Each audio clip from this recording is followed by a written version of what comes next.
Music by Shankar Singh.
Ganga ji के नीरा महला पानी मंगैती, बेल के पतैया संग संग ले आईती।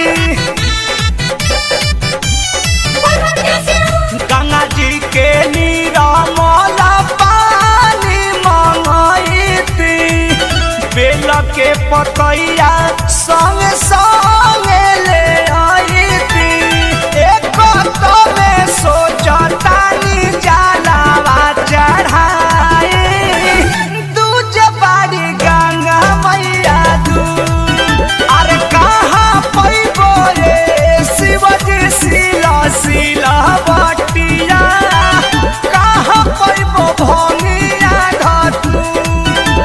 अरे कहाँ पैबो रे शिवजी शिला शिला बटिया, कहाँ पैबो भंगिया धतूर।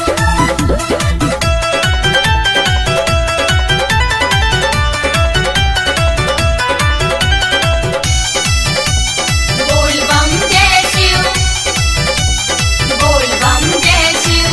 पूजा पाठ के रीत से हम बानी आना जान जी, जैसे बुझाता करत बानी मान गान जी। पूजा पाठ के रीत से हम बानी आना जान जी, जैसे बुझाता करत बानी मान गान जी। माफ करी हानि देश पर मधयापू के गलतिया, शंकर के बचैह तू गुरु। अरे कहाँ पैबो रे शिवजी शिला शिला बटिया, कहाँ पैबो भंगिया धतूर। अरे कहाँ पैबो रे शिवजी शिला शिला बटिया, कहाँ पैबो भंगिया धतूर। अरे कहाँ पैबो रे शिवजी शिला शिला